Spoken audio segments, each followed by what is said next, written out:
Good morning, students. Today we are going to discuss about your chapter 2, that is microorganisms, friends and foe. Friends means dost and foe means enemy, that means शत्रु या दुश्मन. So microorganisms हमको friend जैसे मदद करते हैं and शत्रु जैसे नुकसान भी पहुंचाते हैं. So what are microorganisms actually? Microorganisms means the organisms which can be seen only through a microscope. जिस प्राणी को हम लोग नॉर्मल आई से नहीं देख पाते एंड माइक्रोस्कोप के मदद से ही देख पाएंगे, उन ऑर्गेनिजम्स को हम लोग माइक्रो ऑर्गेनिजम्स बोलते हैं. On the basis of habitat, micro organisms are divided into two types. जहाँ वो रहते हैं उसको आधार करके टू टाइप्स ऑफ माइक्रोब्स में डिवाइड किया है, that is free living microbes and also parasitic microbes. Free living means जहाँ चाहे वो वहाँ रहते हैं, उन माइक्रोब्स को हम लोग फ्री लिविंग माइक्रोब्स बोलते हैं. And they reproduce on their own, वो खुद रिप्रोडक्शन प्रोसेस खुद में होते हैं. That means they don't need other parent, only single parent is participated. Now parasitic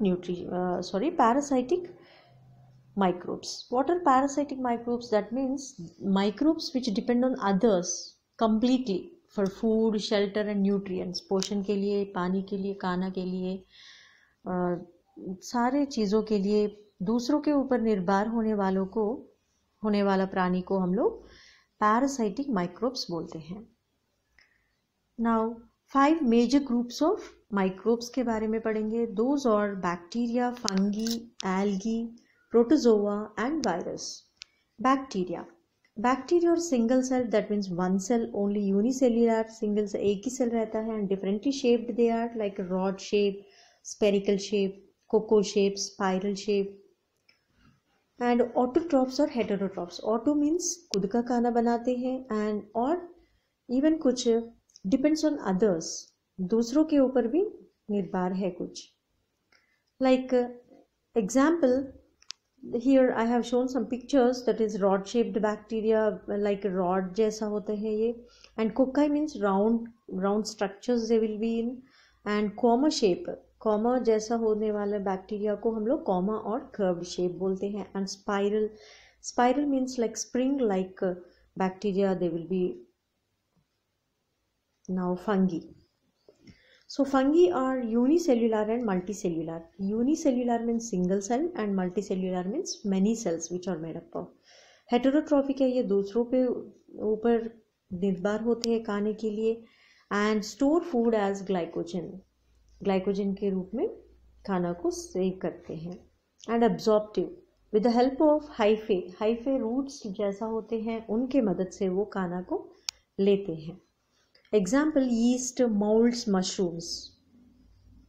जैसे यीस्ट को हम लोग बेकरी में यूज़ करते हैं एंड मोल्ड्स ब्रेड के ऊपर, अगर ब्रेड ऐसे गीला सा करके 2-3 दिन ऐसे छोड़ दिया तो उसके ऊपर हम लोग फंगी का ग्रोथ देख सकते हैं, उसमें ज़्यादा मोल्ड्स हम लोग देख सकते हैं.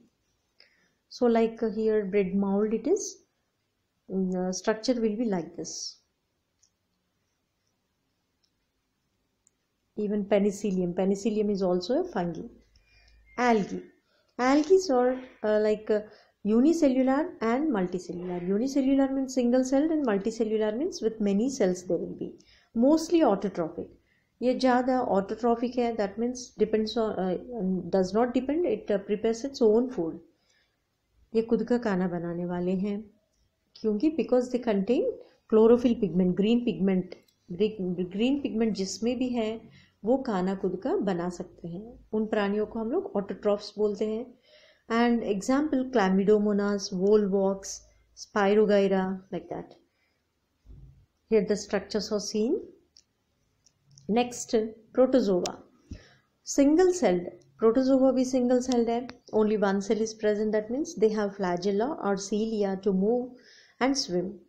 वो एक जगह से लेके दूसरी जगह जाने के लिए, दैट मीन्स मूवमेंट के लिए, हिलने के लिए सीलिया या फ्लैजेला होते हैं. तो वो हेयर लाइक स्ट्रक्चर्स हैं, बाल जैसे स्ट्रक्चर्स होते हैं, वो मदद करते हैं मूव करने के लिए या तैरने के लिए, स्विम करने के लिए. And holozoic nutrition, that means solid food को वो लेते हैं. So that process is known as holozoic and cause diseases. Diseases को cause करते हैं, that means बीमार करते हैं. Example, amoeba, paramecium, etc. So amoeba, like here I have shown amoeba structure and also paramecium. Viruses. No cell organelles, viruses में cell organelles नहीं होते, and made up of genetic material with a protein code. इनके cell organelle, that means ribosomes, mitochondria, lysosomes, Golgi apparatus, ये सारा organelles जो है वो नहीं रहता. Only genetic material is present, that is in the form of RNA or DNA. What is RNA? RNA is nothing but ribonucleic acid. DNA means deoxyribonucleic acid. इन दोनों में से कोई भी एक जेनेटिक मटेरियल रहता है. ज़्यादा वायरस में हम लोग आरएनए देख सकते हैं, एंड उस जेनेटिक मटेरियल को कोटिंग होता है, कोट जैसा कवर होता है. उस cover is made up of, that cover is made up of protein. And this also, these viruses also cause diseases. ये भी रोग फैलाते हैं, रोग देते हैं.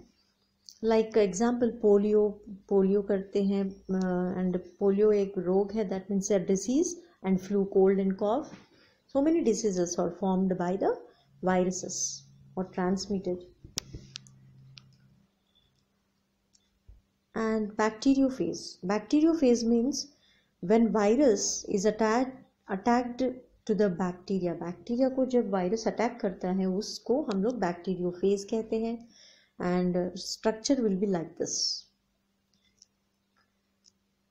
Now microorganisms are friendly like, because they help us, like increase soil fertility. Soil fertility के लिए भी यूज होता है. जैसे leguminous plants. Leguminous plants means मूंग, मटर और बीन्स, ऐसे प्लांट्स को हम लोग लेग्यूमिनस प्लांट्स बोलते हैं. उनके जड़ों में राइजोबियम बैक्टीरिया रहता है. वो राइजोबियम बैक्टीरिया एटमॉस्फेयर में रहने वाला नाइट्रोजन को नाइट्रेट्स के रूप में बदल के प्लांट्स को पोषण देते हैं. तो that means they are helping the plants. So like that they are the friendly nature. That means even azotobacter also, azotobacter भी, blue green algae भी ऐसे नाइट्रोजन को नाइट्रेट्स के रूप में चेंज कन्वर्ट करते हैं. That's why they are helpful. They increase the soil fertility. जो मिट्टी का उपजाऊ जो है वो उसको बढ़ाते हैं. Now curdling of milk. तो curdling, what is curdling? Curdling means दही को जमाना. तो दही बनाते समय भी even lactobacillus and Streptococcus, lactobacillus ऐसे बैक्टीरिया हमको मदद करते हैं. कैसे? जैसे दूध में जब हम लोग एक टेम्परेचर में दूध को जमाते हैं, तो दूध को जमाते समय थोड़ा सा कर्ड डालते हैं जमाई के लिए, एंड उस कर्ड में ऑलरेडी लैक्टोबैसिलस रहते हैं. उस लैक्टोबैसिलस जो है मिल्क में रहने वाला लैक्टोज को, शुगर को एसिड के रूप में कन्वर्ट करते हैं. एंड बहुत ज़्यादा millions of billions of bacteria form होते हैं कर्ड में.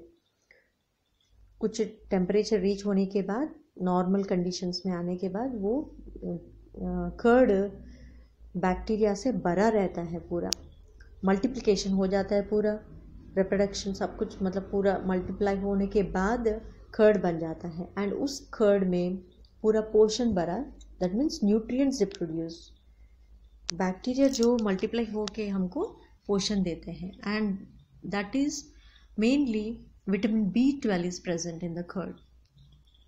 सो that is good for us, good for health.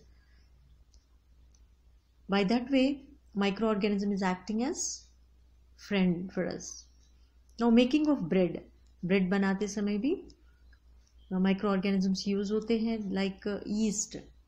East जो है हम लोग डो बनाते समय, जैसे लोई बनाते समय आटा में हम लोग ईस्ट को मिलाते हैं, because with this east produce carbon dioxide. East जब कार्बन डाइऑक्साइड रिलीज करते हैं तब ब्रेड जो है वो पफी एंड स्पॉन्जी बन जाता है. So that is also, yeast is also helping us. That's why this is also a friendly microorganism. Now making cheese. Even cheese, paneer बनाते समय भी जो मिल्क में लैक्टोज जो रहता है शुगर, उसको एसिड के रूप में चेंज करके पनीर और चीज़ बनाते हैं with the help of streptococcus and lactobacillus. And medicinal purpose.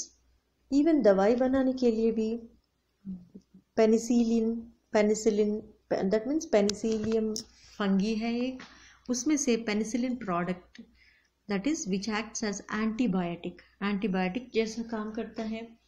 तो ये एंटीबायोटिक बहुत अच्छा हमारे लिए दवाई जैसा यूज होता है. So what is antibiotic actually? Antibiotic means a substance which kills or stops the growth of bacteria is called antibiotic. Antibiotic मतलब एक ऐसा पदार्थ है, सब्सटेंस है, जब हमारा बॉडी के अंदर बैक्टीरिया एंटर हुआ तो उसको मारने के लिए या उसको वीक कमज़ोर करने के लिए उपयोग करते हैं, हम लोग यूज़ करते हैं. उस प्रोडक्ट को हम लोग एंटीबायोटिक बोलते हैं. एंड बैक्टीरिया को कंट्रोल करने वाला फंगी है, पेनिसिलिन, दैट इज पेनिसिलिन है. And this is discovered by the मदद करते हैं. लेकिन कुछ एनिमीज भी है, micro organisms enemies, that means शत्रु भी बना है. कैसे? दे ऑल्सो कॉज डिसीजेस, क्योंकि बीमार का कारण बनता है ये कुछ organisms. So they are harmful, नुकसान पहुंचाने वाला माइक्रो ऑर्गेनिजम्स को हम लोग हार्मफुल माइक्रो ऑर्गेनिजम्स कहते हैं. डिसीज कॉजिंग है, like example cholera, polio, cold, cough, ये सब हमको हार्मफुल माइक्रो ऑर्गेनिजम्स से होता है. फूड पॉइजनिंग मीन्स फूड जब जहरीली बन जाता है तब उसको वो भी कैसे बन जाता है, वो भी micro organisms, harmful micro organisms की वजह से ही फूड पॉइजन हो जाता है. लाइक कैम्पाइलोबैक्टर करके एक बैक्टीरिया है, वो हार्मफुल बैक्टीरिया है जो फूड को पॉइजन करता है.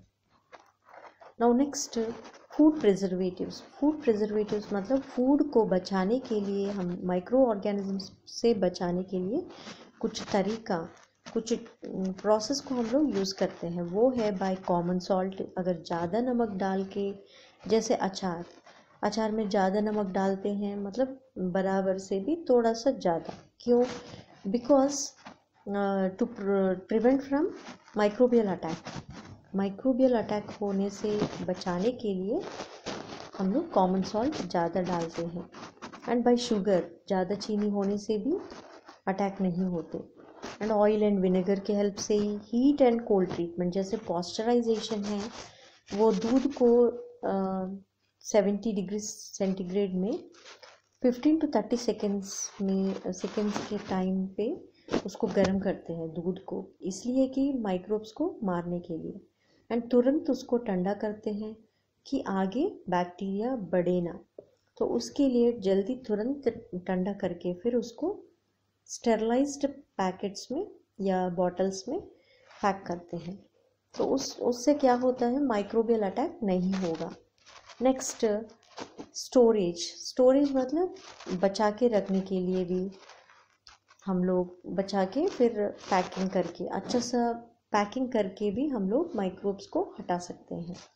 And UV treatment means ultraviolet के नीचे से, मतलब अल्ट्रावायलेट के मदद से भी हम लोग रेस के नीचे से, दैट मीन्स रेस पास करके भी हम लोग फूड को प्रिजर्व कर सकते हैं.